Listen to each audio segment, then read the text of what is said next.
Merci, Monsieur le Ministre. La parole est maintenant à Monsieur Brahim Hamouche. Monsieur le Président, ma question s'adresse à Madame la Ministre des Solidarités et de la Santé, Madame Agnès Buzyn. Face aux défis sanitaires que sont les déserts médicaux, le vieillissement de la population, la hausse de la prévalence des maladies chroniques, la télémédecine représente un engagement fort d'innovation et de progrès pour les patients, les soignants et nos territoires. La France, Madame la Ministre, regorge d'initiatives qui ne demandent qu'à être diffusées. Des expériences pilotes de téléconsultation et de téléexpertise permettent la prise en charge individualisée et le suivi des patients à distance, en ambulatoire, en milieu hospitalier et dans des établissements médico-sociaux, notamment dans le domaine de la cardiologie, la gériatrie, les urgences et même la psychiatrie. Pourtant, faute de financement pérenne, tous ces projets n'ont pas été généralisés et demeurent inachevés. Madame la Ministre, c'est un virage numérique ambitieux que nous appelons de nos vœux.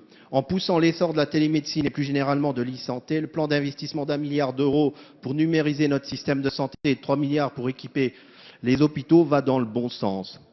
Notre groupe Mouvement démocrate soutiendra cette orientation cohérente en termes de continuité et d'égalité d'accès aux soins qui vise à dégripper l'offre de soins sur chaque territoire de la République. Madame la Ministre, quelles mesures pérennes entendez-vous mettre en œuvre dans le projet de loi de financement de la Sécurité sociale 2018 pour déployer la télémédecine? Merci.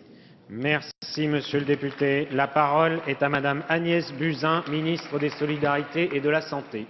Monsieur le Président, Mesdames et Messieurs les députés, Monsieur le député Hamouche, merci de cette question. Depuis mon arrivée au ministère des Solidarités et de la Santé, j'ai placé la question de l'accès aux soins au rang de mes priorités. Vous le savez, il n'existe pas de solution unique ou uniforme, mais la télémédecine, clairement, est un des outils dont nous avons besoin. La France est en train de prendre du retard. Nous sommes restés à des expérimentations limitées.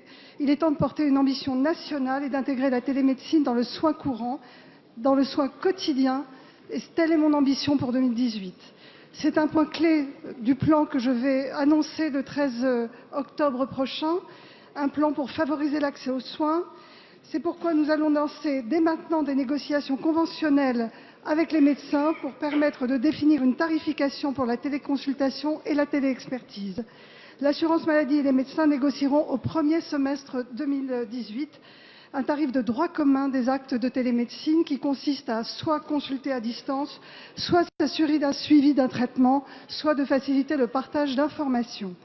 Cela viendra compléter l'offre de consultation des cabinets des médecins et permettra d'offrir à la population de nouvelles possibilités d'accès à des généralistes ou à des spécialistes, tels que nous le faisons déjà dans les EHPAD. Des mesures financières spécifiques seront inscrites dans la loi de financement pour la sécurité sociale de 2018 pour répondre aux besoins immédiats de déploiement des actes de télémédecine et de la santé numérique en général.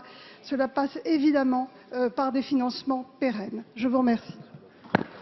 Merci.